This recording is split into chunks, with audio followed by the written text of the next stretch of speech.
Thanks, appreciate the Startup Bootcamp guys for holding this, and thanks for the introduction, Hannah.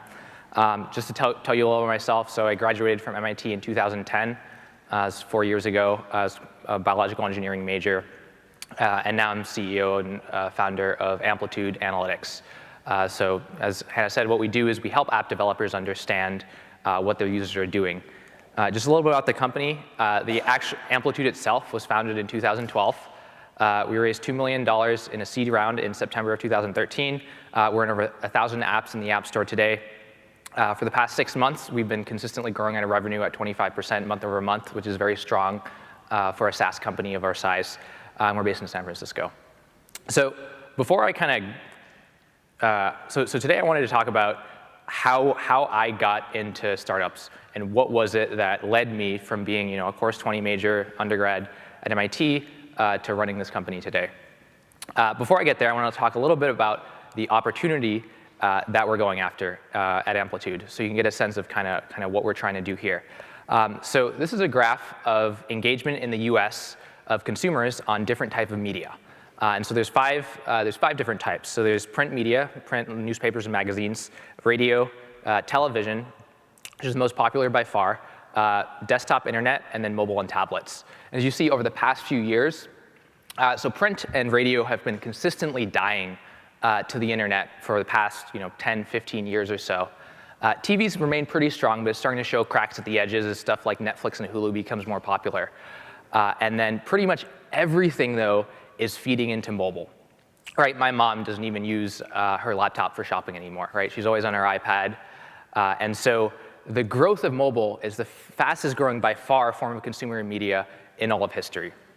And so this is a really, really big opportunity for a lot of entrepreneurs.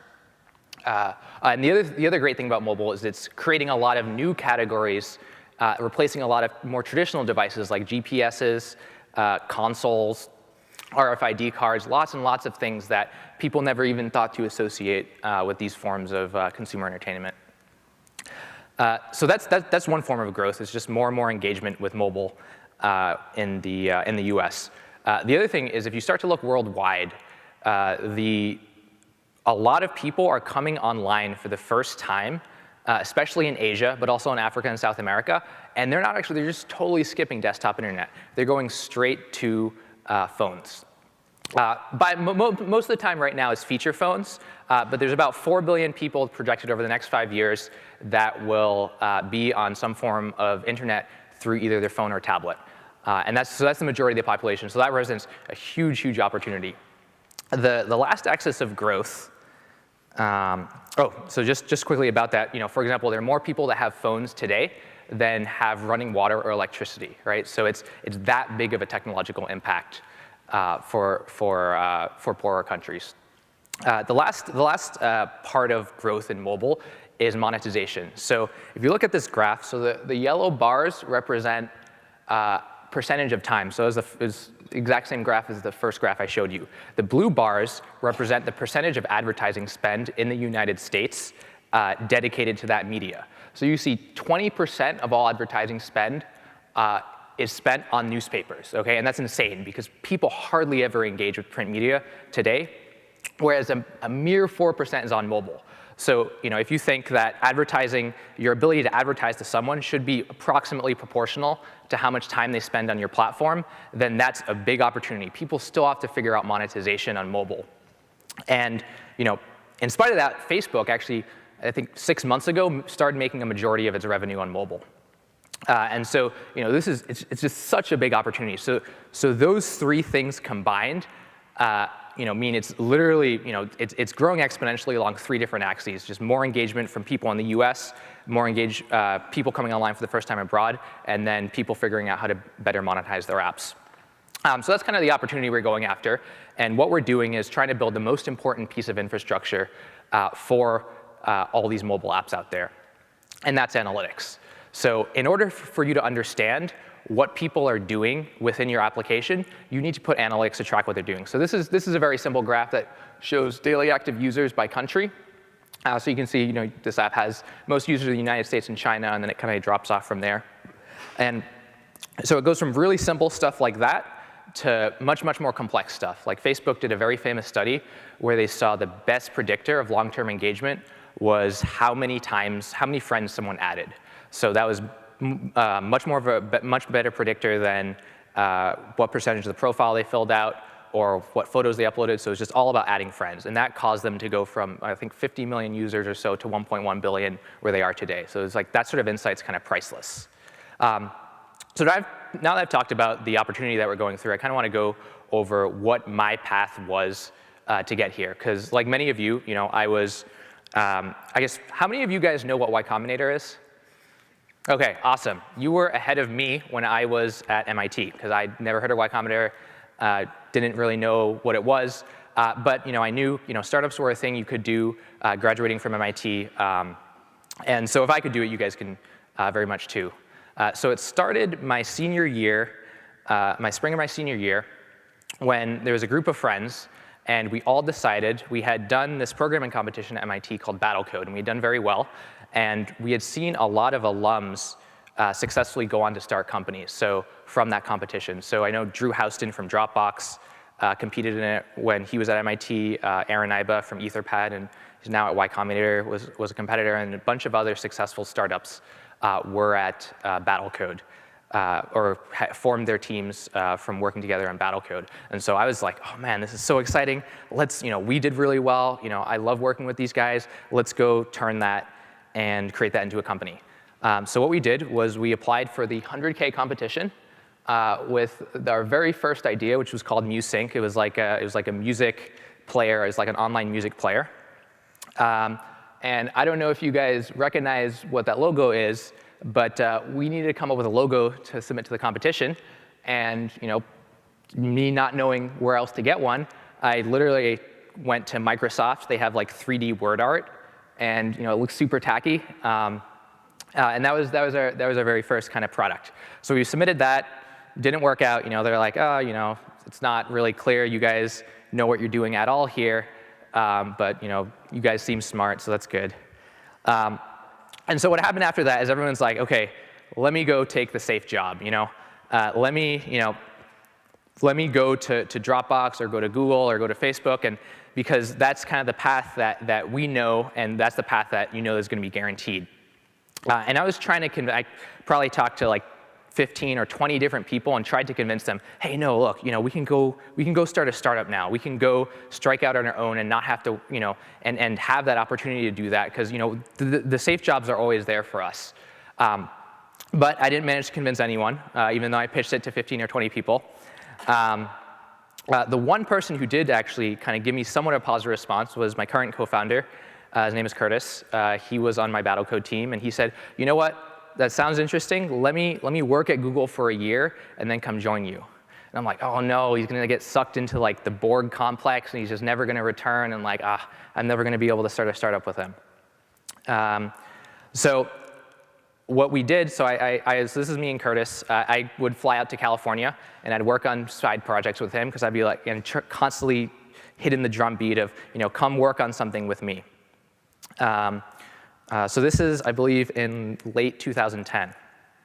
The first thing we worked on was this website called Chromatic. It was a website for photographers where you could find freelance photographers to shoot your wedding or take engagement photos or take whatever you need professional photographers for. We applied to Techstars with that. We actually talked to Katie Ray, who was here earlier today. She was very nice to us, but she was like, guys, like, why are you working on this problem? Like, do you have experience in this? Are you guys photographers? And we're like, we just kind of wanted to work on something. We didn't really know what it was. And so we kind of randomly picked the idea. It was not a problem that we had. So we didn't get into Techstars. The next thing we worked on, we're like, oh, you know what's a big trend? People, as more people come online, especially from places like India or China, they're going to want to outsource work. People are going to want to outsource work to them. So we created a website called Jack of Trades. This was like our third product, where people could go to it, get a unit of work outsourced, and then you pay them a little bit of money. I remember thinking at the time too, we were talking about coming up with our name, and we were saying, oh, you know what? all like kind of the biggest websites like Google or Facebook or Amazon, they're all kind of known by like one letter, right? So like A or F or G. And so let's pick a letter that nobody else has chosen. So when we get really, really big, that we can own that letter. And so we chose J. Absolutely focusing on the entirely wrong things there. We got our first rejection. We applied to Y Combinator with that. We got our first rejection. And so at that point, I had been in, so I'd been working full time and doing this on the side, and I'd been in high frequency trading in Chicago at DRW. I'm like, you know what? Am I serious about this? Do I really want this? How badly do I want this?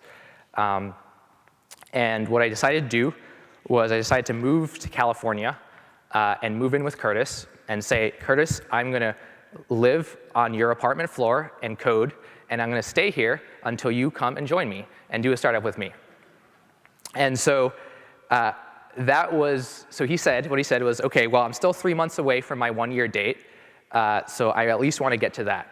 And so those 3 months were incredibly depressing, because I went from great job where everyone's like, oh, you're making a lot of money, it's very well respected, your mom can go brag to your relatives about how well you're doing in life, and then your boss is like, oh, good job, Spenser, and your friends are like, oh, wow, that's a great job, to literally sitting on the floor in silence. You go from a regular job where you get feedback to something where it's just like there's absolutely nobody cares.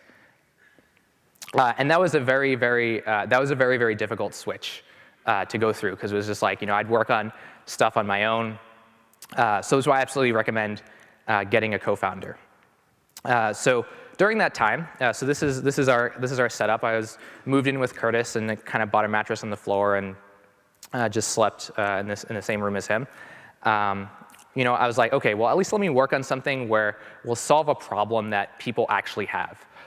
So we created this website called Alum Map, which allowed people. So one of the biggest problems was when you visit right after you graduate, you want to make sure you stay in touch with all your college friends.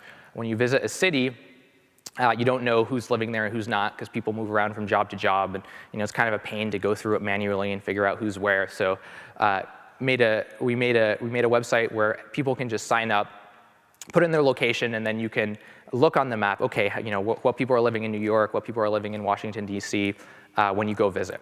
And that was awesome, because we were finally solving a problem that we actually had as alums, and we knew that other people had. And we had like a few hundred signups, which in the grand scheme is not that much, but it was extremely validating for us. We're like, wow, people are using our stuff. This is awesome. So 3 months rolls around later. Curtis ends up leaving his job. We decide that Alum Map, have a few hundred users. It's decently successful, but it's not going to be the next big thing. Let's find something else. So we worked on a voice. So this is our fourth, I think. Is this fourth? Fifth product. This is Sonalite Tech, and you can tell this one didn't work out too, but it was very educational. So this was Sonalite Text by Voice. It was a voice recognition application for Android. It would the novel thing that it would do is you could have your phone in your pocket, and then it would just listen in the background while it was sleeping, while the screen was off, and you could just talk to it. You'd say like a special wake-up word. You say text by voice, and then it would start talking to you, and then you could send and receive text messages with it. And we thought, it was like, oh man, this is novel tech. This is really cool. The other cool thing was Siri came out at the same time we launched, which normally you might think it's like, oh man, it's a bad thing. There's some competition that's going to cream you. That's actually the best thing ever that could have happened to us, because everyone on Android who was looking for something like Siri on Android, they didn't have Siri, and they were like, oh, let me try to find something similar to that, and we ended up getting a good number of downloads and a good number of press articles out of that. We applied to Y Combinator, and we got in, and that's the point. We're like, yay, startup done. We can all go home now. Like, we're successful. We can retire and just give talks all the time and go to meetups in the Mission. But no, this is where the journey just begins. This is where we start having to work really, really hard to become a successful company, right? Before kind of messing around, don't really know what we're doing. It's like, okay, now this is the big leagues. This is for real now. We went through the batch, kind of shot up our growth towards demo day. We went to demo day, and we had because we had such cool technology, I did this demo on stage where I took, I don't have the app with me now, but I took my phone and I put it in my shirt pocket, and then I started talking to it. And people were like, whoa, that is like so cool. It's just like Star Trek. That's awesome. And at the same time, yeah, we got like funding, and I remember sending a picture of our some of a check we had received, and we're like, okay, that's awesome. This is us working. Oh yeah, and the other thing that happened is I was talking with one of my friends, and we were kind of making fun of the time that we used the WordArt logo for the first startup, being like, oh no, now we've made it, now we know what the real thing is, and like, yeah, Spenser back then, he didn't know anything. So we went to demo day, and we did incredibly well. We were the most covered startup out of a batch of 60 startups. The press just ate it up, and we were like, oh no, this is like Siri on steroids. You don't even have to touch the phone, it's just asleep all the time. We also save lives because we prevent people from dangerously texting on their phones while driving. But there was a problem, and what the problem was is we realized we were not users of the product ourselves. We tried to force ourselves to use it, but we kind of fundamentally knew that voice recognition as a technology was not good enough where we would be comfortable using it. And so, there were other people who used it, but we hadn't been even talking to them, and we knew our kind of growth was limited. Yeah, you get a few press articles, and you do the spike, and then 2 weeks later, it comes all the way back down. And so we kind of knew it's like, okay, well, this was good. This was good. We did YC. We kind of got a product. I think we had like 50 or 100,000 downloads, which is like decent. But it was like, okay, this is not, we can work really hard on this and bang our heads against the wall for the next 3 years, but it's not going to be super successful as a product. So the silver lining from that is we learned how bad mobile analytics was because we had built a mobile app, and so we had seen kind of the other products out there. And so we had looked at so these are some of the sample of our competitors. So we looked at these guys and we said, okay, well, we know we can build something 10x better. The problem was, these are like, seriously funded companies. We had like, maybe, $100,000 from YC over the lifetime of our funding, and these are 100-person plus teams. And that's just the startups, right? And then you have like big public companies, Google, Adobe Omniture, and Amazon that are creating similar things. And you're like, shit, like these guys are gonna cream us. Like, there's no way we can make something. They must have so much firepower that if they wanted to roll us over, they easily could. And so that gets into my first lesson for today, which is just don't be afraid. There's no need to be afraid of your competition.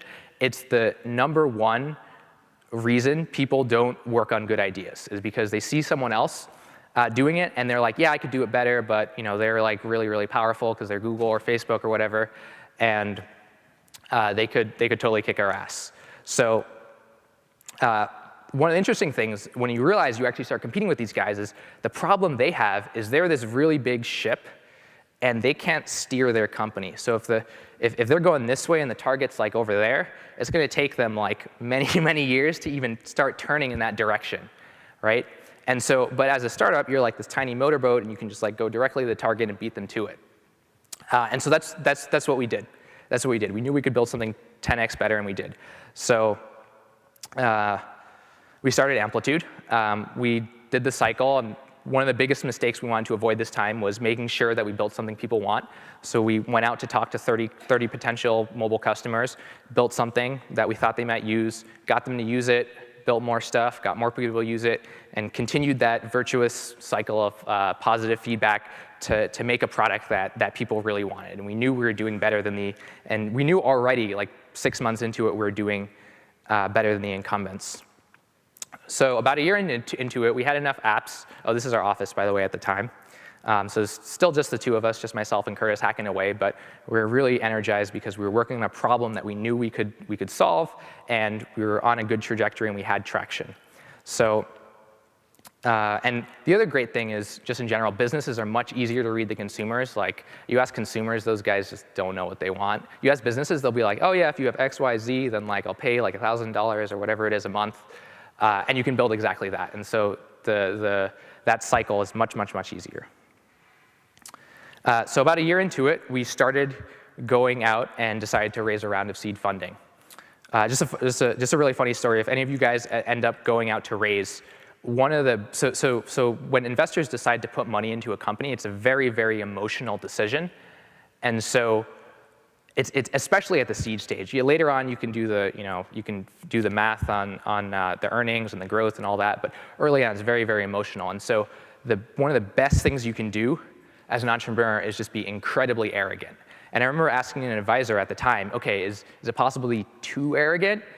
And he was like, well, just don't be disrespectful. And I'm like, all right, awesome, dialing it up to like all the way to 11.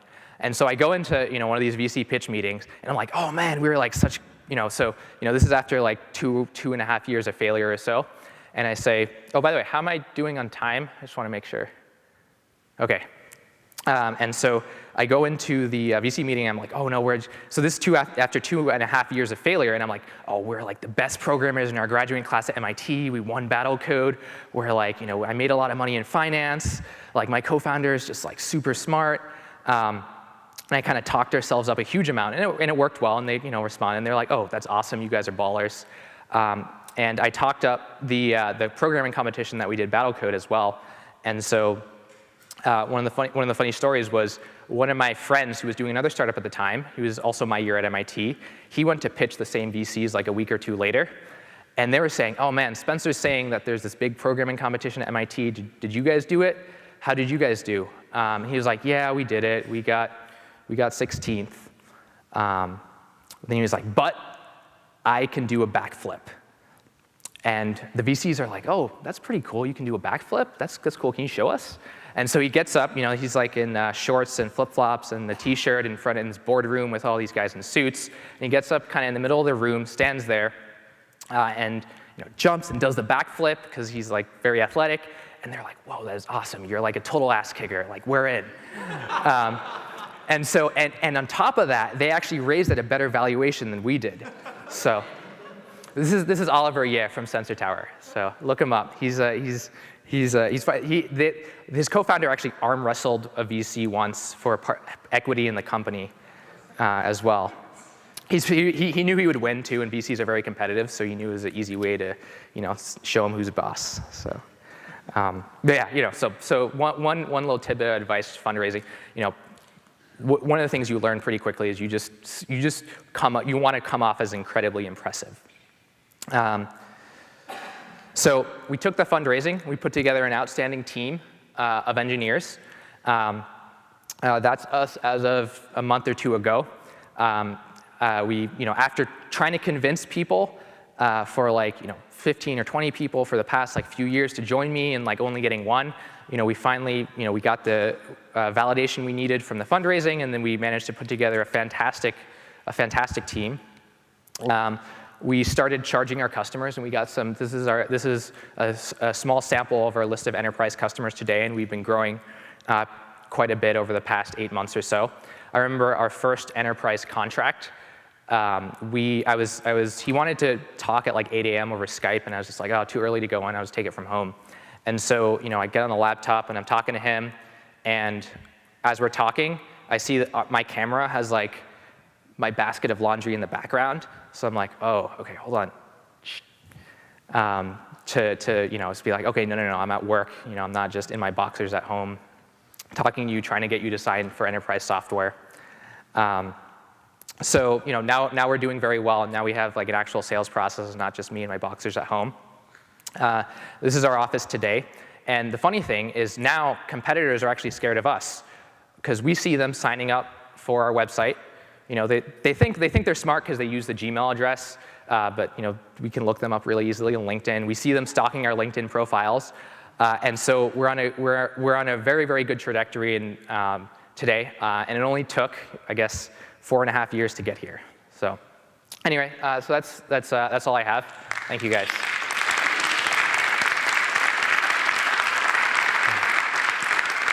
Yes.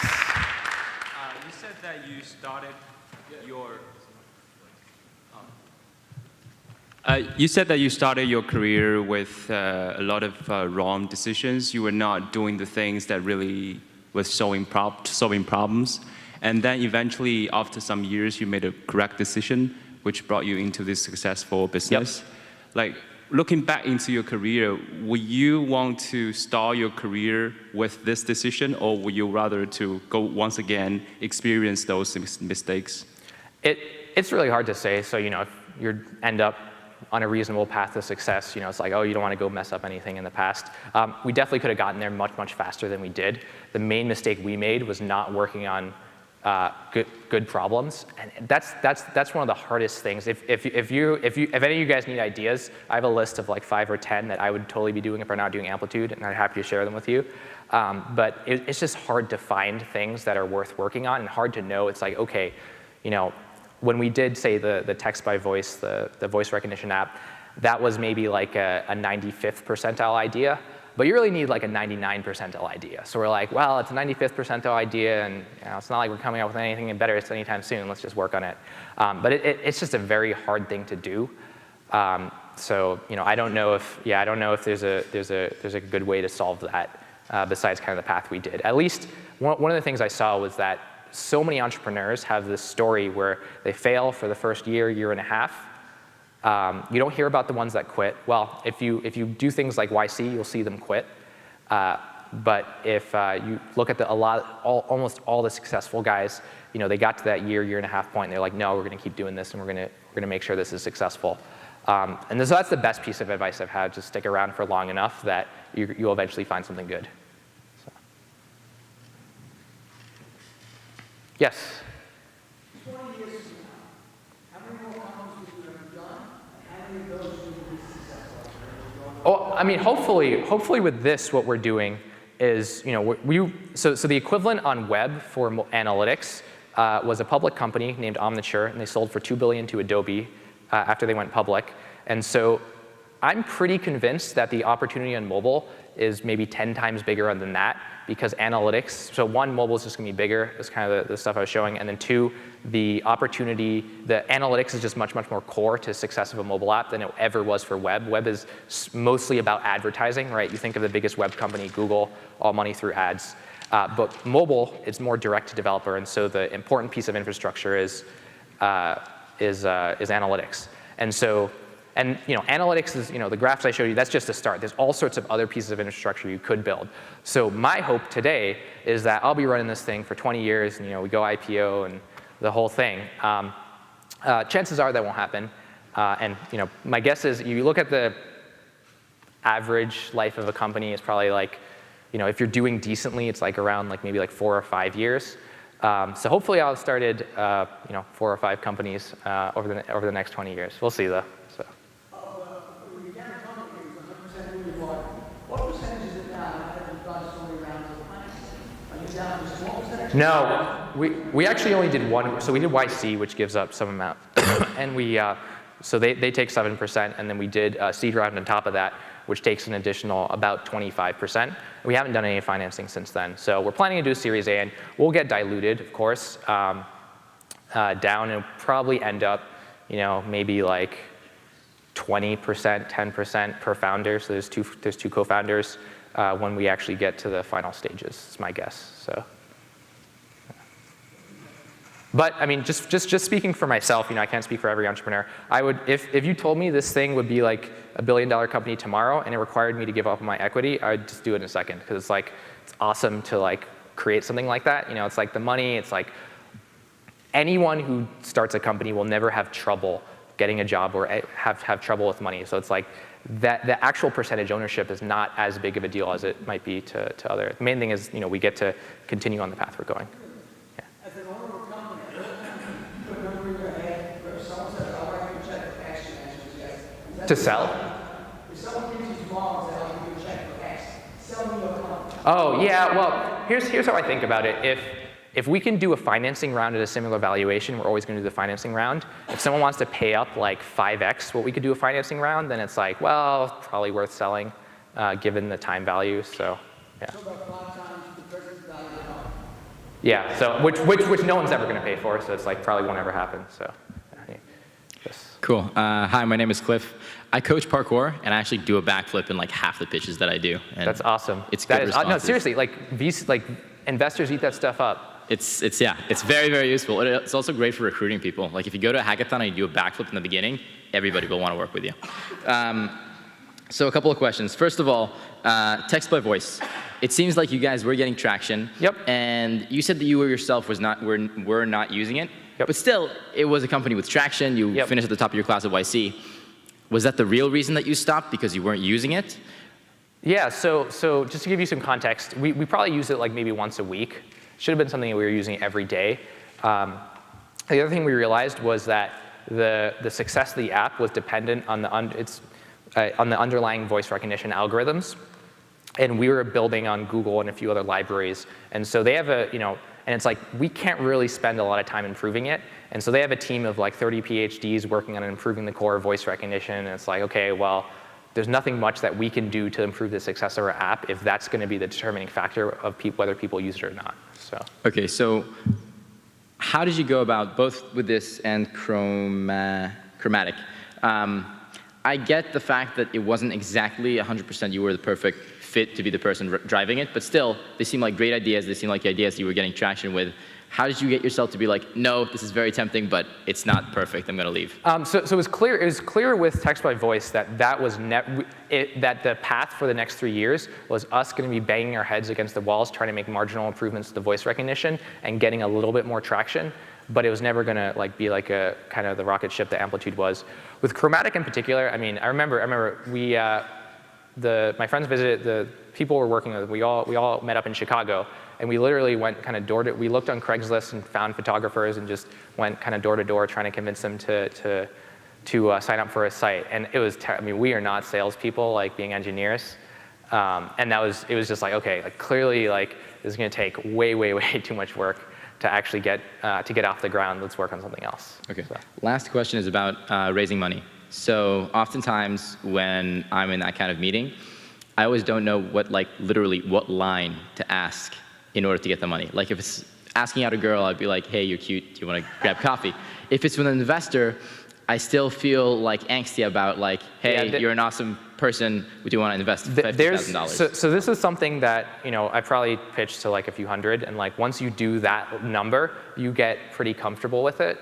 And so there's two schools of thought. One is for people who are, it's very natural to, same thing, you go up to a girl and ask her out. You can just say at the VC end, at the end, hey, I loved hearing all the feedback you have to give. Sounds you'd be like really valuable. Are you interested? I finally was capable of doing that near the end of our actual seed round that we closed. The other school of thought is don't worry about that at all. Just get a thing that works, that takes off and does really, really well. Then that will give you the confidence to do whatever, and then investors will be chasing you, and then they'll be throwing money at you, and then naturally, whenever you talk to them, they can sense your confidence. It depends on kind of what's their personality. I would say that most important thing, get like people using a thing. Like that is what drives everything around what startups do. Nothing else matters. Like the fundraising, like even if you get even if you raise money and then like, oh man, now I have to actually figure out how to get people to use the thing, that's like terrible. Now you're just going to burn all this cash for like no reason. So yeah, the fundraising stuff, you'll just practice as an entrepreneur. It just comes with time. So great. Thank you. You're an excellent presenter. Thanks. All right, anyway, I'm out of time, so thank you guys. Feel free to contact me at the email. Always happy to talk about this stuff. Thanks so much for coming.